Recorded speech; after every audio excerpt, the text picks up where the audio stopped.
नमस्कार दोस्तों, आप सभी लोगों का स्मार्ट लर्निंग यूट्यूब चैनल में हार्दिक स्वागत है। इतिहास की जो श्रृंखला चल रही थी, उसी क्रम में आज हम लोग इस सेशन में डिस्कस करने वाले हैं गुप्तन एम्पायर के बारे में। गुप्त साम्राज्य के बारे में सभी महत्वपूर्ण तथ्यों को आज इस क्लास में हम लोग देखेंगे। इससे पहले की क्लास में मौर्योत्तर काल व मौर्य काल तक के इतिहास की चर्चा हो चुकी है। तो लगभग एंशियंट इंडिया की जो क्लास है, प्राचीन भारतीय जो इतिहास की कुछ ही क्लास बची हुई हैं। उसके बाद हम लोग मध्यकालीन भारत के बारे में चर्चा करेंगे। तो एक लाइन है जो मुझे बहुत अच्छी लगती है कि नॉलेज इज पावर। ये जो ज्ञान के लिए आप लोग पढ़ रहे हैं, उसको आप अपनी शक्ति बनाइए, और ये एक बार आपके पास शक्ति आ गई तो आप जो कुछ भी हासिल करना चाहते हैं उसको आप लोग हासिल कर सकते हैं। तो आप लोग अभी तक हमारे स्मार्ट लर्निंग यूट्यूब चैनल को अगर सब्सक्राइब नहीं करे हैं तो फिर आप लोग सब्सक्राइब कर लीजिए और उसको लाइक कर लीजिए, और जो उसके साथ में जो बेल आइकन है उसको प्रेस करके जो ऑल की सेटिंग है उसको आप लोग इनेबल कर लीजिए, क्योंकि इससे क्या होगा कि हमारे चैनल की सारी जो गतिविधि है उसकी सूचना आप तक सबसे पहले पहुंचती रहे। जाहिर सी बात है, आप लोग अच्छे होंगे, स्वस्थ होंगे और पढ़ने में आप लोगों को आनंद आ रहा होगा। तो आइए हम लोग चर्चा शुरू करते हैं अपने गुप्त काल के बारे में। तो आज इस गुप्तन पीरियड के सभी महत्वपूर्ण तथ्यों को हम लोग देखेंगे।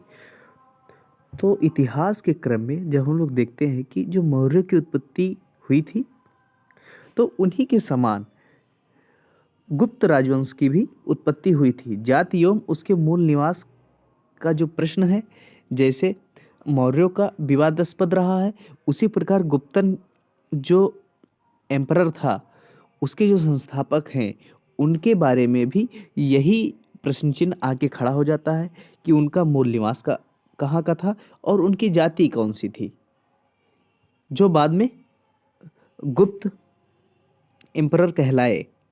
ठीक, तो गुप्त शासकों ने अपनी पुत्रियों का जो विवाह था वो ब्राह्मणों के साथ किया था। इससे स्पष्ट आभास होता है कि जो गुप्त शासक थे वो ब्राह्मण जाति के थे। ठीक है, तो ये क्या था, एक आभास है, एक अनुमान है। और आप लोगों को पता होगा या फिर नहीं पता है तो फिर हम बताए दे रहे हैं कि जो गुप्त वंश है उसके जो संस्थापक थे उनका नाम श्रीगुप्त हुआ करता था। अगला क्वेश्चन हम लोग देखते हैं कि गुप्त वंश का जो वास्तविक संस्थापक था वो उसको किसे कहा जाता था, तो वो चंद्रगुप्त प्रथम था। श्रीगुप्त ने हालांकि गुप्त राजवंश की स्थापना तो करी थी, बट वो क्या थे कि जो अन्य राज्य के स्तर तक वो ये सूचना अधिक मुखर तरीके से पहुंचा नहीं पाए थे। जो अगल बगल के राज्य थे, मित्रवत राज्य थे, जो शत्रु राज्य थे, तो वो इनको एज अ जो स्वतंत्र शासक एक्सेप्ट नहीं करते थे श्रीगुप्त को, इसीलिए इनको वास्तविक संस्थापक नहीं माना जाता है। वास्तविक संस्थापक का किसे माना जाता है, तो वास्तविक संस्थापक का मतलब ये है कि जो अपने राजवंश की जो मान मर्यादा है, प्रतिष्ठा है, उसको सुदूर क्षेत्रों तक फैलाए, वो क्या होता है कि वास्तविक संस्थापक होता है। तो इस प्रकार का जो कार्य गुप्त काल में चंद्रगुप्त प्रथम द्वारा सर्वप्रथम किया गया, तो इसलिए जो चंद्रगुप्त प्रथम है उनको गुप्तवंश का वास्तविक संस्थापक माना जाता है। अगला क्वेश्चन है कि जो प्रथम गुप्त शासक थे जिन्हें परम भागवत की उपाधि धारण करी थी, वो कौन से शासक थे, तो उनका नाम चंद्रगुप्त द्वितीय हुआ करता था। और यही चंद्रगुप्त द्वितीय चंद्रगुप्त विक्रमादित्य नाम के नाम से इतिहास में प्रसिद्ध हैं। तो उन्होंने कौन सी उपाधि धारण की थी, तो उन्होंने परम भागवत की उपाधि धारण करी थी। किस गुप्त शासक का एक अन्य नाम देवगुप्त देखने को मिलता है, तो देवगुप्त किसे कहा जाता था, तो चंद्रगुप्त द्वितीय को ही देवगुप्त नाम से भी इतिहास में जाना गया है। अगला क्वेश्चन है कि जो रजत सिक्के हैं जारी करने वाला प्रथम गुप्त शासक कौन था। जो चांदी का सिक्का था उसको जारी करने वाले जो प्रथम गुप्त शासक कौन थे, तो वो चंद्रगुप्त विक्रमादित्य या फिर चंद्रगुप्त द्वितीय हुआ करते थे। अगला जो क्वेश्चन है कि गुप्त काल में गुजरात, बंगाल, दक्कन एवं तमिल राष्ट्र में स्थित केंद्र किससे संबंधित थे? तो ये क्या थे कि ये जो प्रांत हुआ करते थे ये वस्त्र उत्पादन से के लिए फेमस थे, वस्त्र उत्पादन के लिए फेमस थे।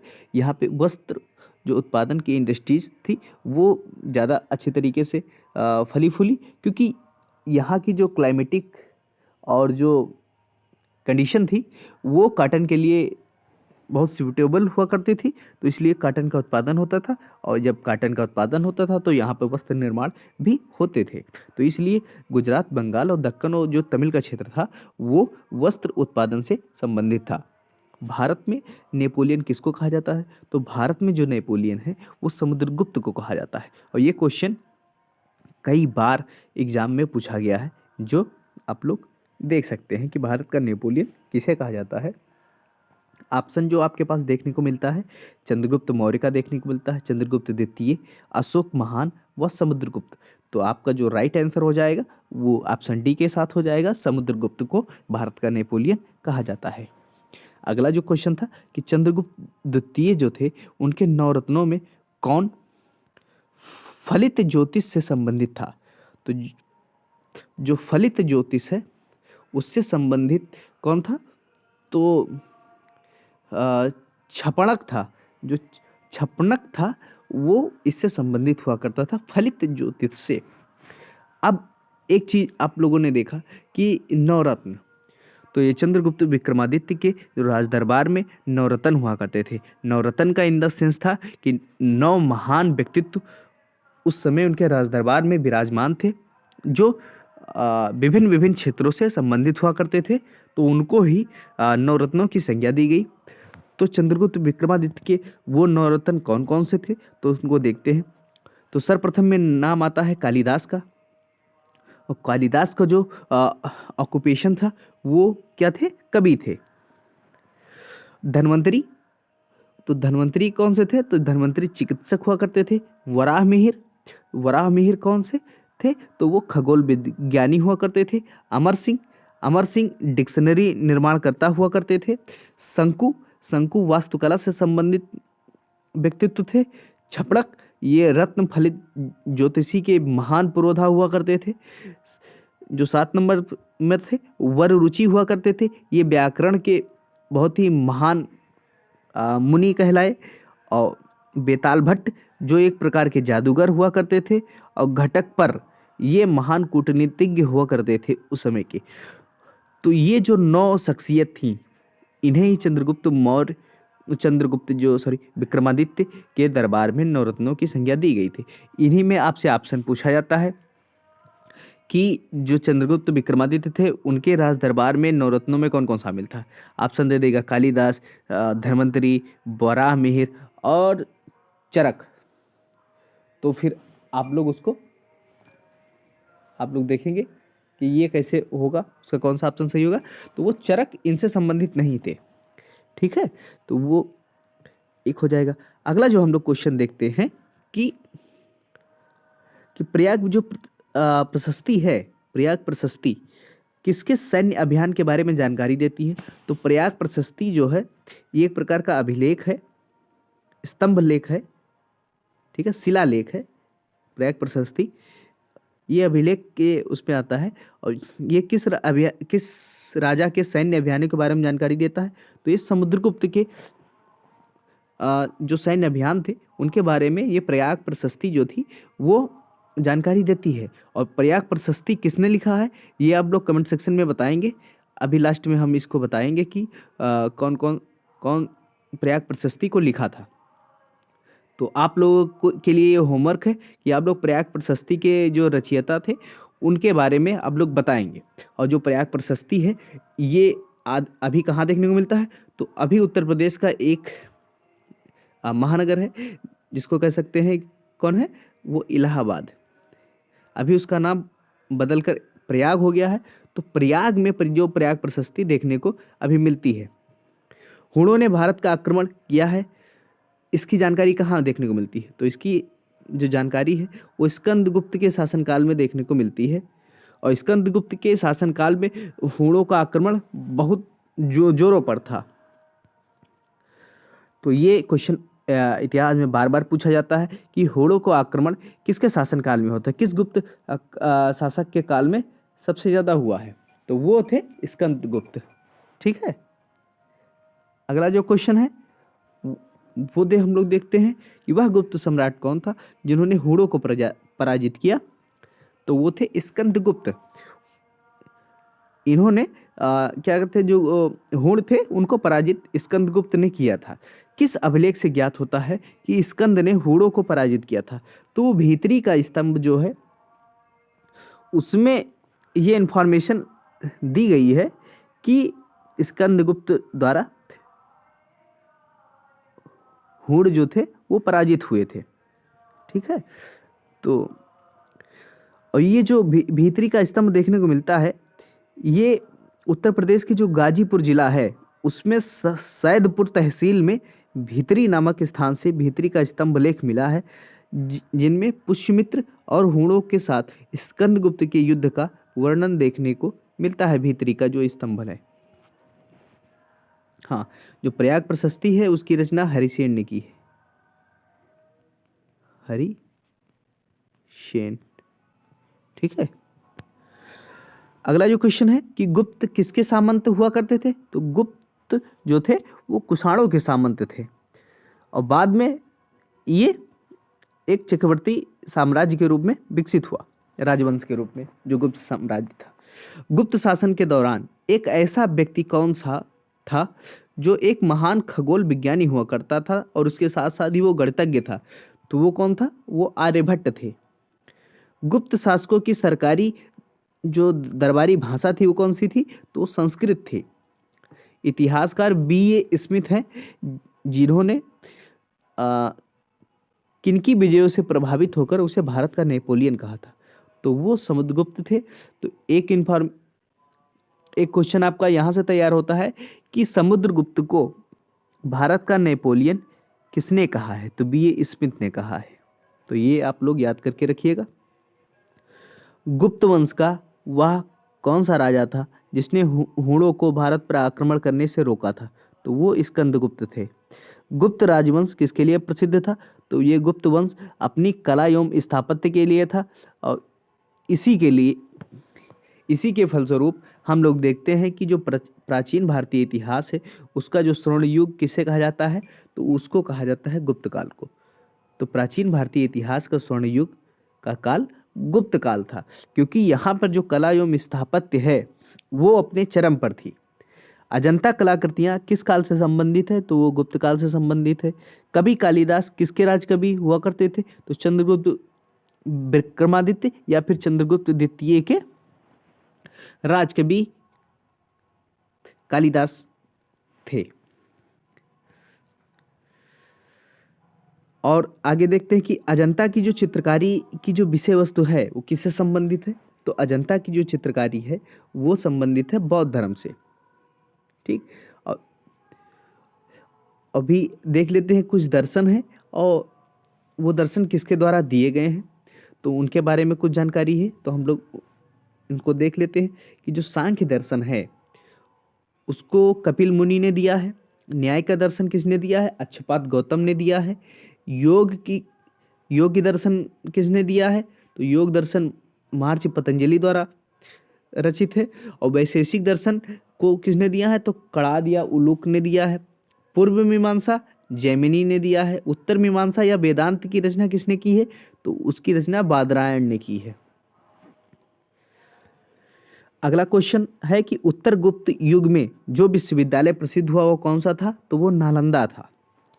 अगला क्वेश्चन है कि एरण अभिलेख का संबंध किस शासक से है, तो एरण जो अभिलेख है उसका जो संबंध है वो भानुगुप्त नामक शासक से संबंधित है। फायान जो था एक विदेशी यात्री था, वो किसके शासनकाल में भारत आया था, तो वो चंद्रगुप्त द्वितीय के शासनकाल में भारत आया था। ये क्वेश्चन कई एग्जामों में पूछा गया है कि फायान किसके शासनकाल में भारत आया था। ऑप्शन आप लोग देख सकते हैं, चंद्रगुप्त द्वितीय, समुद्रगुप्त, रामगुप्त, कुमारगुप्त। तो आपका जो सही उत्तर हो जाएगा वो चंद्रगुप्त द्वितीय हो जाएगा। भारतीय इतिहास का जो स्वर्ण युग है, गोल्डन एज है, वो किस काल को कहा जाता है? तो गुप्त काल को कहा जाता है। पृथिव्या प्रथम वीर की उपाधि किसने धारण की थी?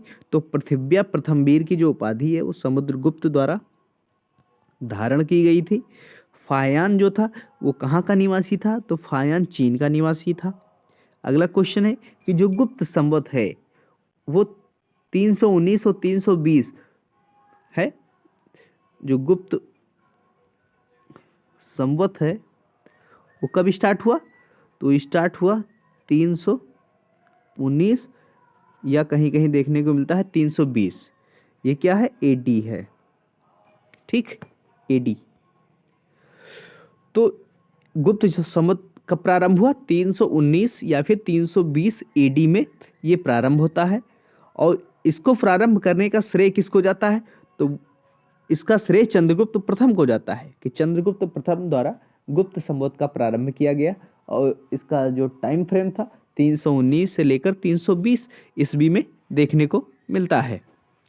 चंद्रगुप्त प्रथम ने गुप्त संवत का प्रारंभ किस उपलक्ष्य में किया था? हाँ, ये इंपॉर्टेंट है कि गुप्त संवत स्टार्ट तो हुआ, बट किसके उपलक्ष्य में ये स्टार्ट हुआ था? तो चंद्रगुप्त प्रथम ने जब अपने राज्यारोहण के स्मारक के रूप में इसको स्टार्ट किया था कि चंद्रगुप्त का जब राज्यारोहण हुआ तो फिर उसकी स्मृति में इन्होंने क्या किया कि गुप्त संवत को प्रारंभ किया। नगरों का जो क्रमिक पतन किस काल की एक महत्वपूर्ण विशेषता थी? तो नगरों का जो क्रमिक पतन वो गुप्त काल की एक महत्वपूर्ण विशेषता थी। किस वंश के शासक ने मंदिर एवं ब्राह्मणों को सबसे अधिक ग्राम अनुदान में दिया था? तो वो गुप्त वंश के राजाओं ने सबसे ज़्यादा मंदिर एवं ब्राह्मणों को अपनी जो जमीन थी उसको दान में दिया था। कुतुब मीनार जो थी, एक जो बहुत ही महत्वपूर्ण बिल्डिंग है, उसकी नींव किसने डाली थी? तो उसकी नींव डालने वाला कुतुबुद्दीन ऐबक था।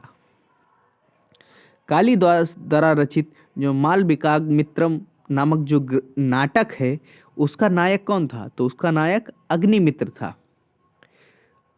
अब फिर आपको बताना है कि इसकी जो नायिका थी मालविकाग्नि मित्रम की, तो उस नायिका कौन थी उसको आप लोग कमेंट सेक्शन में आप लोग बताएंगे। अगला क्वेश्चन है कि समुद्रगुप्त की सैनिक उपलब्धियों का वर्णन किस अभिलेख में देखने को मिलता है? तो वो जो प्रयाग प्रशस्ति का जो अभिलेख है उन्हीं में समुद्रगुप्त की जो सैनिक उपलब्धियां हैं उनका वर्णन किया गया है। सैनिक उपलब्धियों के साथ साथ सैनिक अभियान जो थे उनको भी देखने को मिलता है। कहाँ देखने को मिलता है? तो वो प्रयाग प्रशस्ति में देखने को मिलता है। किस काल में जो स्त्रियों की पुरुषों से बराबरी थी? तो वो गुप्त काल है। प्राचीन इतिहास में अगर समानता की अगर कहीं बात आएगी तो उनमें जो गुप्त काल था वो टॉप स्कोरर रहा था। कि गुप्त काल में जो स्त्रियों की स्थिति थी वो काफ़ी अच्छी सुदृढ़ स्थिति में थी।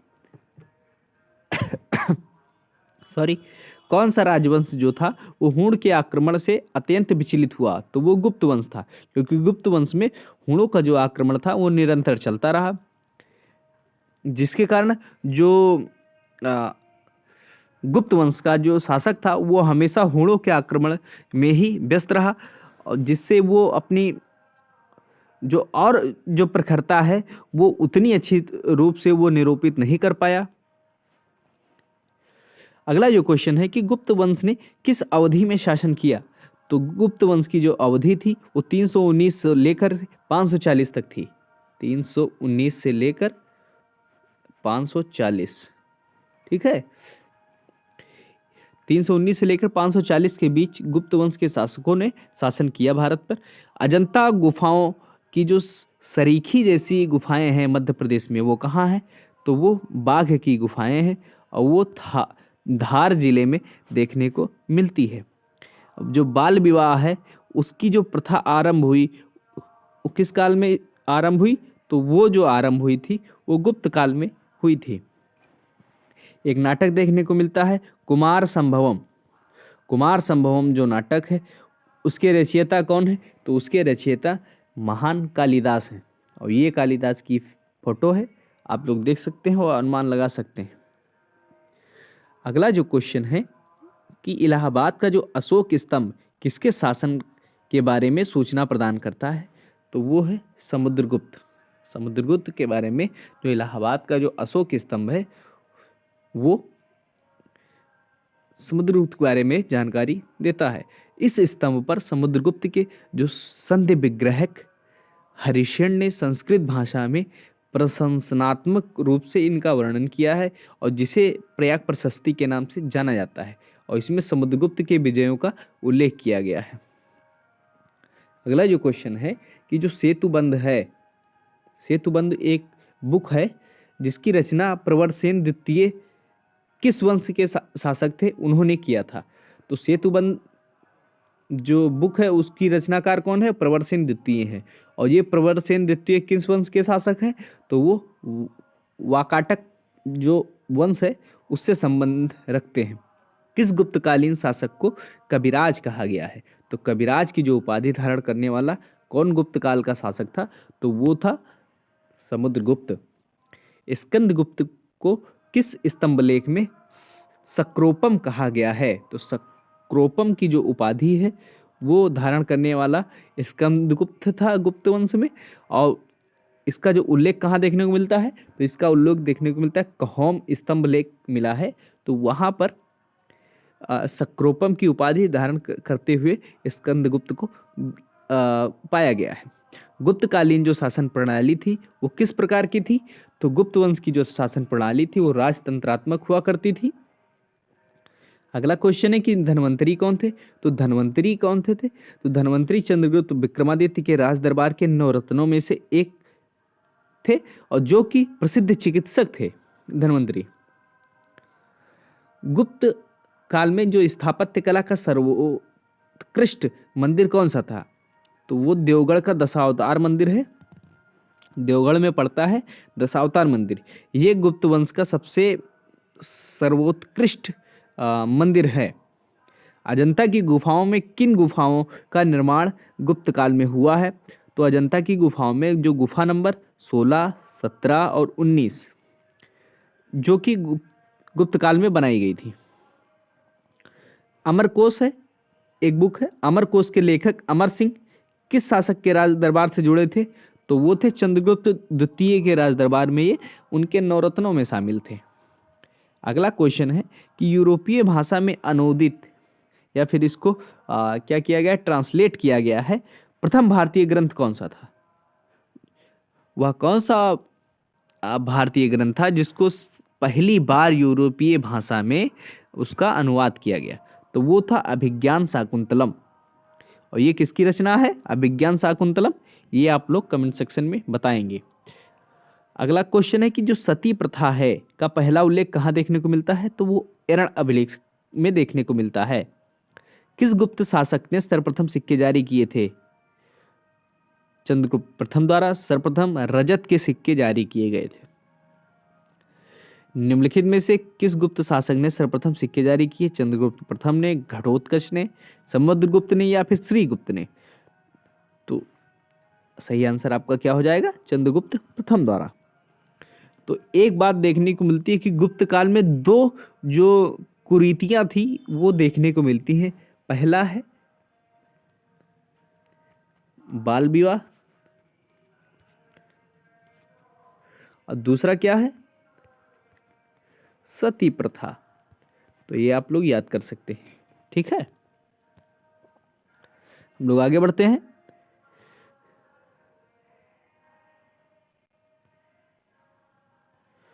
तो ये था गुप्त काल के साम्राज्य की सीमा। तो ये आप लोग पहले इंडिकेटर देख लीजिए कि जो ये चौड़ी लाइन, 2 लाइनों के बीच में डॉट डॉट लाइन है, ये गुप्त साम्राज्य की सीमा हुआ करती थी। और जो ये जो डॉटेड लाइन है और एरो के साथ है, ये समुद्रगुप्त का जो दक्षिण भारत का अभियान था वो दर्शाता है, ठीक है। तो हम लोग देख लेते हैं, पहले देखेंगे कि गुप्त साम्राज्य की सीमा कौन सी थी। हाँ, तो गुप्त काल की अगर सीमा की बात करी जाए तो गुप्त काल की सीमा ये लेकर सिंधु नदी के किनारे किनारे होता हुआ तट तक जाता था और ये भरूकच्छ के साथ से लेकर के ये जो सतपुड़ा और जो विंध्य पहाड़ी है उसके किनारे किनारे सीता होता हुआ ये सीधे बाद में ये महानदी के किनारे पर होते हुए सीधे ये उड़ीसा के तट में लग जाता था। अब ये था गुप्त साम्राज्य। और इनमें देखिए कि कितने विभिन्न विभिन्न नगर हैं। आप लोगों को दिख रहा होगा बोध गया, राजगीर, नालंदा, पाटलिपुत्र, लिच्छवी, कुशीनगर, वैशाली, काशी, अयोध्या, कपिलवस्तु, कन्नौज, श्रावस्ती, बिलदस, अहिच्छत्रक, इंद्रप्रस्थ, जलंधर, योहित, अर्जुनानगर, मालवा, दसपुर, शक, उज्जैनी, सांची, विदिशा, नमसा, कौशाम्बी, देवगढ़। तो ये वल्लभी, ये बहुत ही इंपॉर्टेंट ये अपना हुआ करता था। कलिंग साम्राज्य देख सकते हैं कि नीचे का था। तो ये था गुप्त साम्राज्य। अभी देख लेते हैं समुद्र गुप्त का जो अभियान था दक्षिण भारत का, वो कहाँ कहाँ था। तो फिर ये देखिए कि मगध से शुरू करते हैं समुद्रगुप्त और ऐसे ऐसे पहले जाते हैं कलिंग में युद्ध करते, कलिंग को जीतते हैं, फिर बेंगीपुर को जीतते हैं। बेंगीपुर से बाद ये पल्लव के राजाओं तक जाते हैं, पल्लव से युद्ध होता है, पल्लवों से को भी विजित करते हैं। और देन उसके बाद पल्लव से होते हुए ये मदुरै, चेरों को भी हराते हैं। फिर उनके बाद गंग को हराते हैं, गंग के बाद कदम्ब में के राजा को हराते हैं और ये कृष्णा नदी को पार करके प्रतिष्ठान तक पहुंचते हैं। वहाँ पे वाकाटक वंश के राजाओं से युद्ध करते हैं और ये सभी को विजित करते हुए ये पुनः अपने मगध को लौट जाते हैं। तो ये था समुद्रगुप्त का जो दक्षिण भारत का अभियान था। आप लोग देख सकते हैं। हाँ, अगले फैक्ट को देखते हैं कि जो गुप्त काल में जो लिखित जो संस्कृत नाटकों में स्त्री और शूद्र क्या बोलते थे। तो गुप्त काल में संस्कृत नाटक जो लिखे गए हैं उनमें जो स्त्री और शूद्र के जो प्रसंग हुआ करते थे वो प्राकृत भाषा में देखने को मिलते हैं कि ये दो जो कैटेगरी है वो प्राकृत भाषा बोलेगी, बाकी लोग संस्कृत बोलेंगे।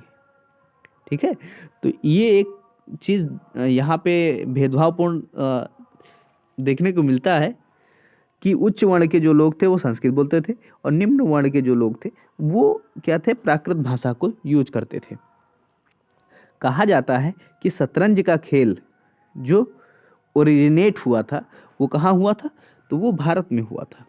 और बाद में ये जो शतरंज का खेल है ये फिर इसके पैमाने और सारी चीज़ इसकी बदलती गई। खेल की जो नियम थे, कानून थे और उसके साथ साथ उसका जो मॉडिफिकेशन है समय के साथ वो फिर होता गया। अगला जो क्वेश्चन देखने को मिलता है और फिर जो योग दर्शन है उसके प्रतिपादक कौन थे, तो योग दर्शन के प्रतिपादक पतंजलि हुआ करते थे। और ये क्वेश्चन कई बार पूछा गया है कि योग दर्शन के प्रतिपादक कौन थे, पतंजलि थे, गौतम थे, जैमिनी थे या फिर शंकराचार्य थे। तो आपका जो आंसर हो जाएगा वो पतंजलि हो जाएगा। ठीक है, अगला क्वेश्चन देखते हैं कि जो प्राचीन सांख्य दर्शन है, जो प्राचीन सांख्य दर्शन है वो किसका महत्वपूर्ण योगदान है इस दर्शन में, तो वो कपिल मुनि का योगदान है। हिंदू जो विधि है, हिंदू विधि क्या है, एक कोड ऑफ कंडक्ट है। तो हिंदी विधि द्वारा जो मान्य कर कितना था, तो हिंदू विधि के द्वारा जो टैक्स निर्धारित किया गया था वो क्या था, उपज का 6वां भाग था। कहने का तात्पर्य है कि ये 1/6 था। ठीक है, तो ये उचित था उस टाइम में। प्राचीन भारत में जो सिंचाई कर को क्या कहते थे, तो विदक भागम कहा जाता था। तो सिंचाई कर को विदक भागम कहा जाता था।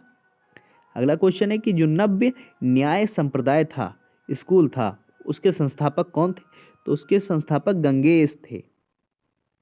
न्याय दर्शन के प्रवर्तक कौन थे, तो न्याय दर्शन के जो प्रवर्तक थे वो अक्षपात गौतम थे, जिन्हें गौतम भी कहा जाता है। ये क्वेश्चन कई एग्जामों में पूछा गया है। आप लोग देख सकते हैं कि न्याय दर्शन को प्रचारित किसने किया था, चारवाक ने किया था, कपिल ने किया था, जैमिनी ने किया था या फिर गौतम ने किया था। तो आपका उत्तर गौतम हो जाएगा। अगला है क्वेश्चन कि जो मीमांसा है, मीमांसा के प्रणेता कौन है? तो मीमांसा के प्रणेता जैमिनी हैं।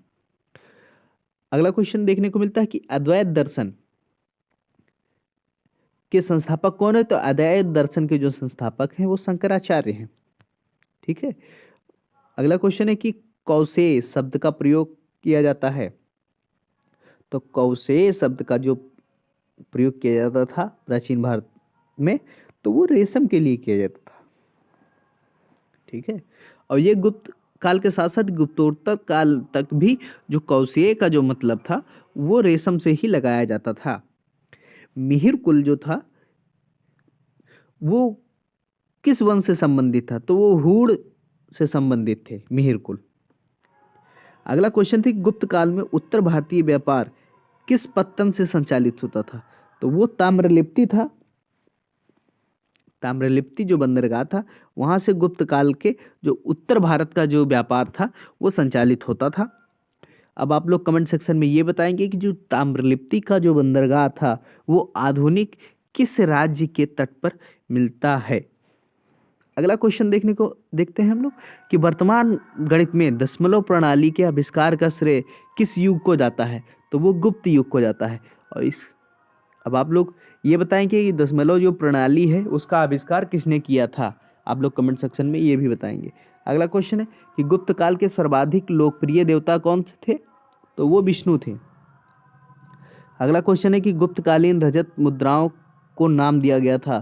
तो क्या नाम दिया गया था? रूपक। अगला क्वेश्चन क्या है कि गुप्तकालीन रजत मुद्राओं को नाम दिया गया था। तो गुप्तकालीन जो रजत मुद्रा थी उसका नाम क्या था? रूपक था। करशापड़, दीनार और निस्क ये क्या थी?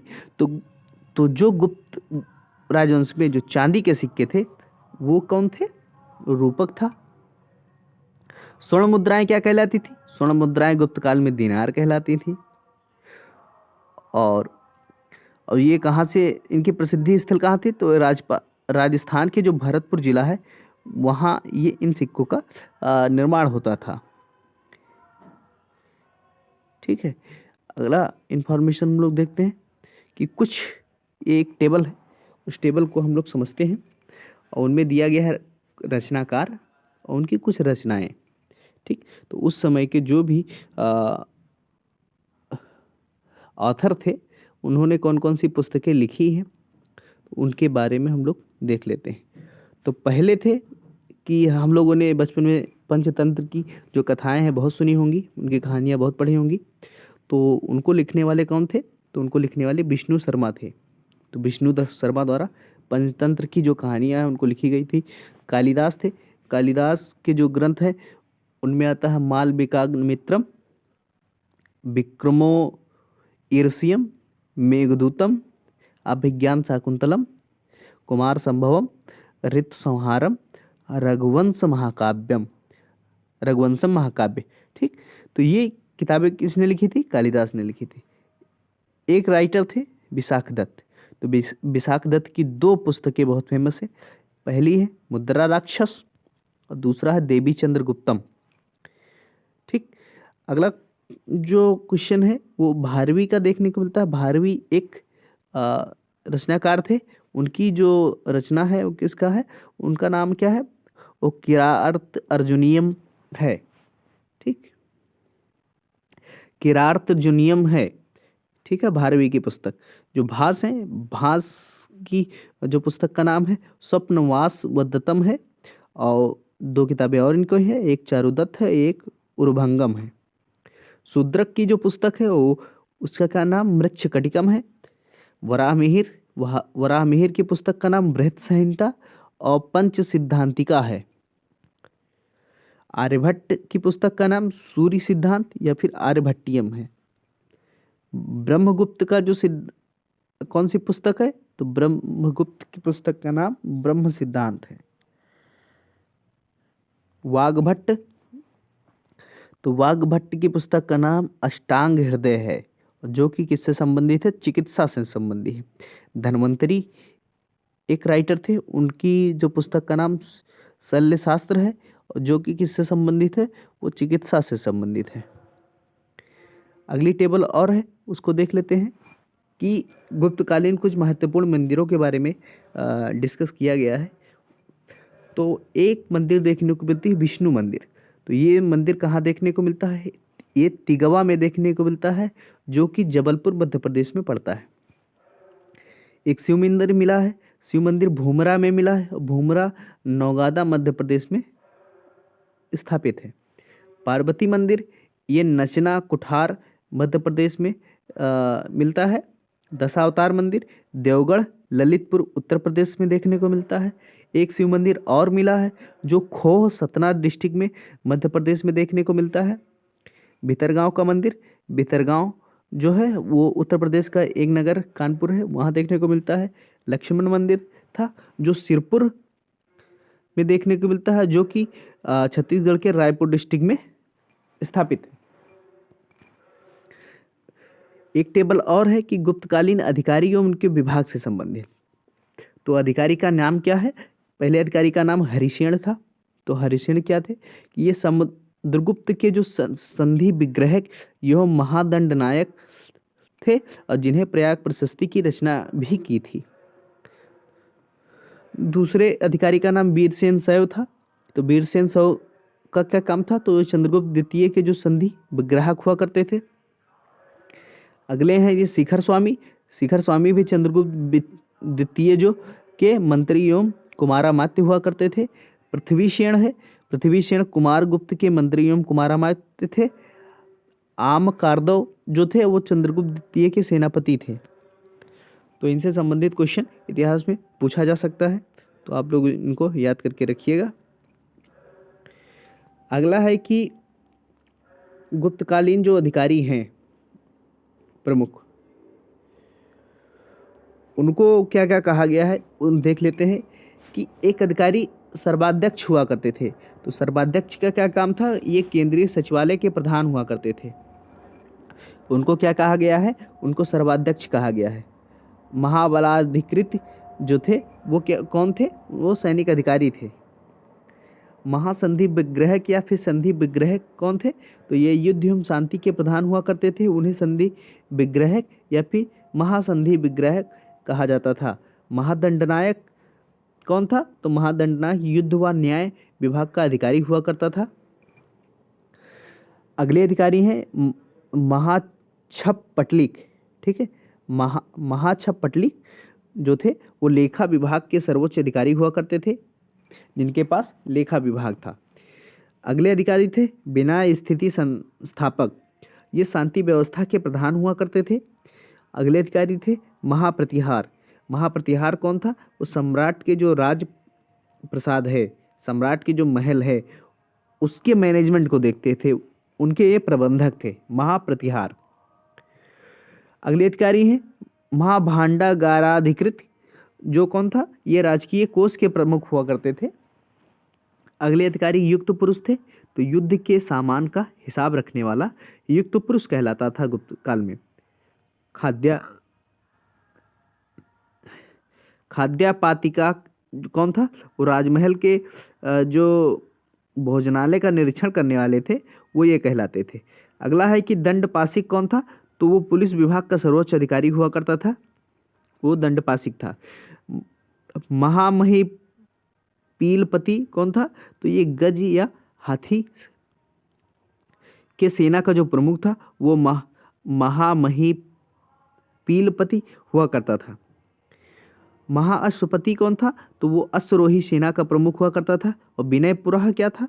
ये आगंतुकों को सम्राट के सामने प्रस्तुत करने वाला, उनको विनयपुर कहा जाता था। तो ये जो गुप्तकालीन जो प्रमुख अधिकारी थे उनको कहा गया था, उनके बारे में डिस्कस थी। अगला जो टेबल है उनमें प्रसिद्ध विद्वान और उनके संरक्षक कौन कौन से थे उनको बताया गया है, तो देख लेते हैं। तो विद्वान थे उदयराज। ठीक, उदयराज के संरक्षक कौन थे? तो जो गुजरात का महमूद बेगड़ा था वो उनका संरक्षक था। हेमचंद्र का संरक्षक कौन था? तो उनका संरक्षक कुमारपाल था। जो अहिनवाड़ के चालुक्य हुआ करते थे वो उनके संरक्षक थे। नागार्जुन कौन था? नागार्जुन का संरक्षक कनिष्क थे। अमर सिंह इनके संरक्षण में थे, तो वो चंद्रगुप्त विक्रमादित्य के राज दरबार में थे।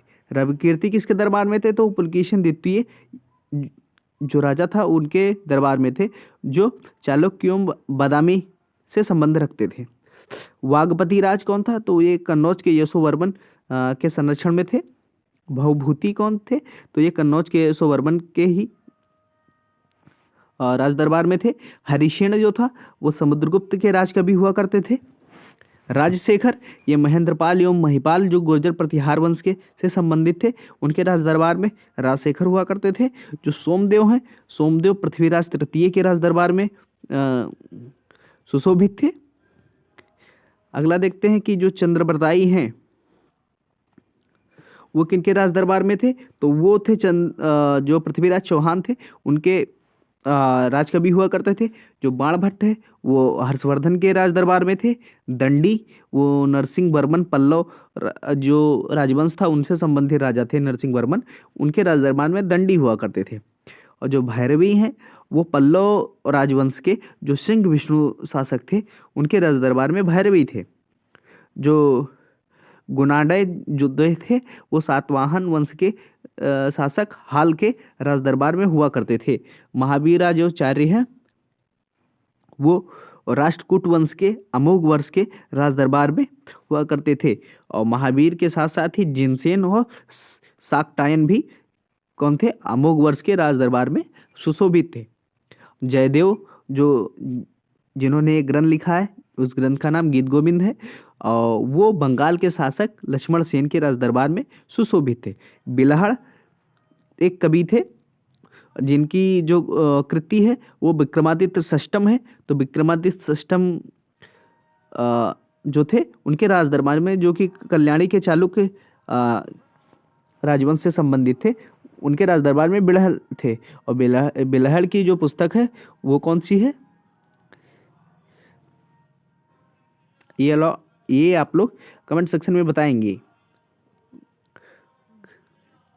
अगला क्वेश्चन है कि विज्ञानेश्वर भी विक्रमादित्य षष्टम के राज दरबार में सुशोभित थे। लक्ष्मीधर जो था वो गोविंद चंद्र के राज दरबार में सुशोभित थे। श्रीहर्ष जयचंद के राज दरबार में थे।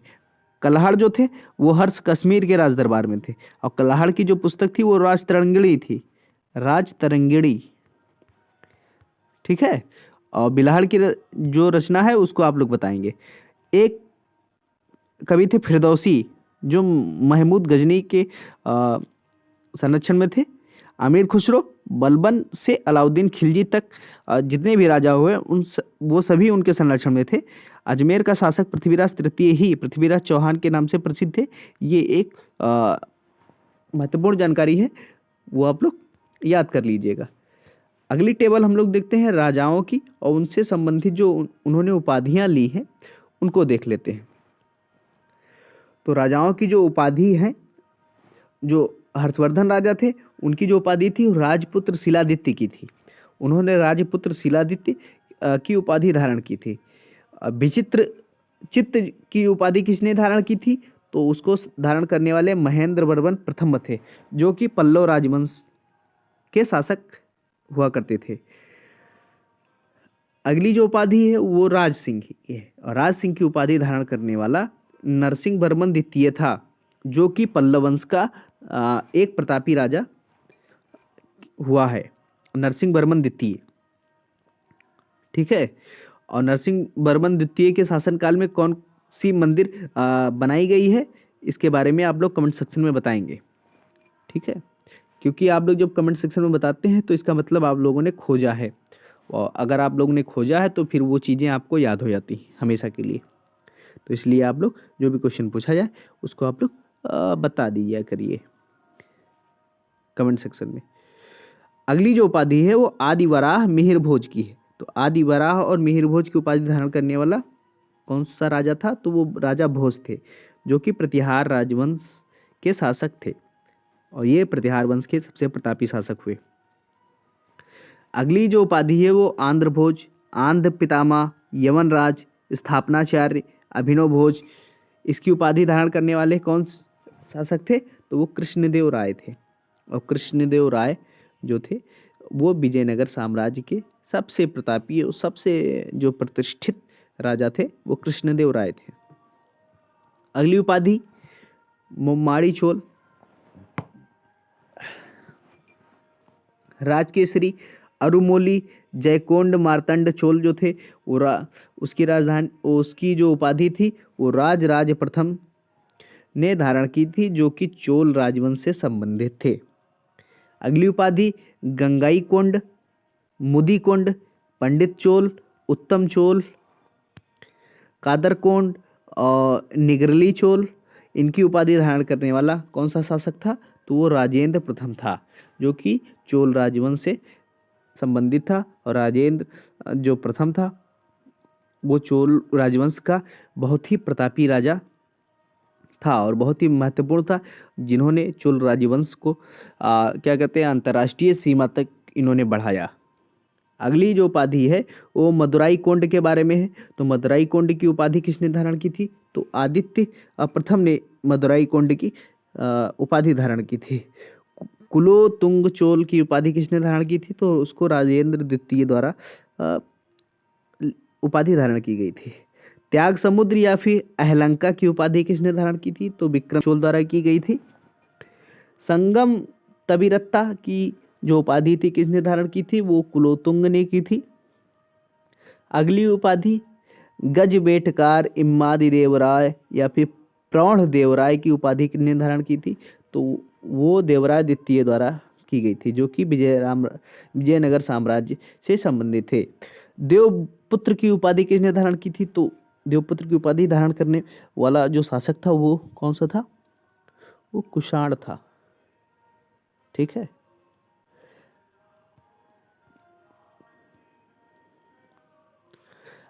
कुछ क्वेश्चन देख लेते हैं जो कि डिस्कस करना रह गए थे। है गुप्त राजा जिसने विक्रमादित्य की पदवी धारण की थी, चंद्रगुप्त द्वितीय थे। मेहरौली का जो दिल्ली स्थित लौह स्तंभ है वो किस सदी में बना था? तो चौथी सदी में वो बना हुआ था, जिस पर आज तक जंग नहीं लगी है। ये ऐसी टेक्नोलॉजी हमारे पास थी जो 1600 से अधिक सालों से खुले में रखने के बावजूद उस लोहे में जंग नहीं लगी है। उस पर कौन सी कोटिंग की गई है, इसके बारे में आज के अत्याधुनिक जो वैज्ञानिक है वो भी पता नहीं लगा पाए। ठीक है। अगला क्वेश्चन है कि नालंदा विश्वविद्यालय की स्थापना का युग कौन सा था? तो गुप्त काल था। गुप्त युग में भू राजस्व की दर कौन सी थी? तो उपज का छठा था, मतलब 1/6 था। अगला जो क्वेश्चन है कि निम्नलिखित शासकों में से किसने 4 अश्वमेध यज्ञों का संपादन किया था? पुष्यमित्र शुंग, प्रवरसेन प्रथम, चंद्रगुप्त द्वितीय, समुद्रगुप्त। तो वो था प्रवरसेन प्रथम। प्रवरसेन प्रथम ने 4 अश्वमेधों का संपादन किया था। निम्नलिखित में से कौन गुप्त काल में अपनी आयुर्विज्ञान विषयक रचना के लिए फेमस है? तो वो ऑप्शन है सैमिल्स, शूद्रक, शौनक, सुश्रुत। तो आपकी जो आंसर हो जाएगा आपका वो सुश्रुत हो जाएगा। ठीक है। तो ये यहाँ तक आप लोगों की डिस्कशन हो गई है।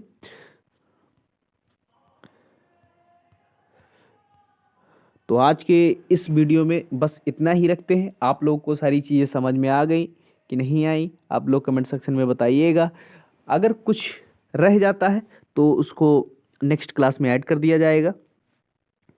और आप लोग को ये लेक्चर कैसा लग रहा है आप लोग कमेंट सेक्शन में बता सकते हैं। और इस वीडियो को लाइक करिए और ज़्यादा से ज़्यादा इसको शेयर करिए और इसको दबा के शेयर करिए, क्योंकि जब तक वीडियो अधिक से अधिक लोगों द्वारा देखा नहीं जाएगा तब तक ये वीडियो क्या होगा कि इसकी समीक्षा नहीं हो पाएगी कि ये अच्छा है कि नहीं अच्छा है। ठीक। तो जब ज़्यादा से ज़्यादा लोग देखेंगे, ज़्यादा से ज़्यादा लोग रिव्यू देंगे तो फिर चीज़ें सुधरेंगी। ठीक है। तो जितनी जानकारी आप लोगों को दी गई है उनमें से अगर किसी में गलती निकलती है या फिर कुछ कमी रह जाती है तो उसके लिए आप लोग कमेंट सेक्शन में अपने सुझाव दे सकते हैं। तो आज की वीडियो में बस इतना ही रखते हैं। आप सभी लोगों का धन्यवाद और साथ ही साथ है नमस्कारम।